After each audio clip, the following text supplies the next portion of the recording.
Yaorana et bienvenue sur Jurismana. Aujourd'hui nous abordons rapidement l'obligation de quitter le territoire français ou OQTF.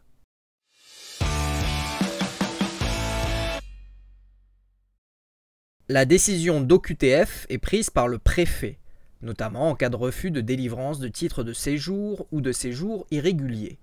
La décision oblige la personne concernée à quitter la France par ses propres moyens dans un délai de 30 jours et, dans certains cas, sans délai. Pendant longtemps, il n'existait aucune mesure pour forcer le départ des étrangers. Il a fallu attendre la loi du 10 janvier 1981 qui consacre des motifs de départ concentrés sur l'illégalité du séjour. L'expression « reconduite à la frontière » sera remplacée après 2006 pour celle d'obligation de quitter le territoire. Une dizaine de lois postérieures ainsi que des décisions du Conseil constitutionnel ont précisé un régime complexe où il est toujours difficile d'atteindre un point d'équilibre entre la recherche d'une efficacité publique et la préservation des droits individuels. Le dispositif d'OQTF, prévu par les articles L611-1 et suivants du Code de l'entrée et du séjour des étrangers et du droit d'asile, s'applique à tous les ressortissants d'un État tiers à l'Union européenne, avec des aménagements de procédure prévus en Guyane, en Guadeloupe, à Mayotte, à Saint-Martin, à Saint-Barthélemy, en Polynésie française, en Nouvelle-Calédonie et à Wallis et Futuna.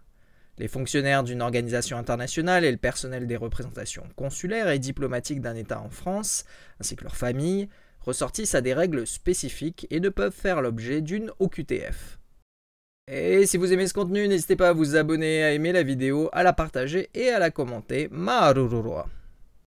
L'obligation de quitter le territoire vise toute forme de séjour irrégulier. Le Code des étrangers distingue 4 grandes situations. La première se rapporte aux étrangers qui séjournent irrégulièrement en conséquence d'une entrée irrégulière, d'un visa expiré ou d'un refus de séjour. La seconde vise le cas très spécifique du demandeur d'asile débouté.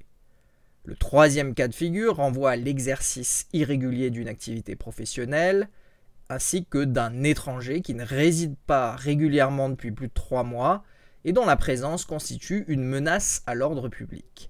Un dernier ensemble se rapporte aux obligations de quitter le territoire prononcées par les autorités d'un État de l'Union européenne ou assimilées.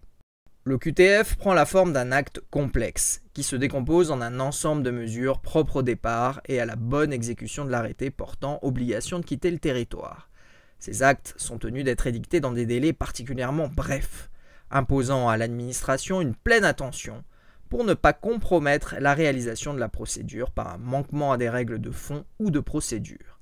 C'est pour cela qu'en dépit de moyens humains et matériels considérables et de prérogatives exorbitantes, comme le fait de priver un étranger de sa liberté pendant 90 jours pour faciliter son départ par exemple, un pourcentage très bas, environ 15% d'obligation de quitter le territoire, est finalement exécuté. Cette situation est pour l'essentiel imputable à 2 facteurs. D'une part, les annulations prononcées par le juge. Et surtout, d'autre part, l'absence de laissez-passer consulaire dans les délais de la rétention. Alors pour rappel, un laissez-passer consulaire est un document de l'état d'origine du ressortissant qui permet son retour en l'absence de passeport. Ce dernier facteur explique plus d'un tiers des échecs.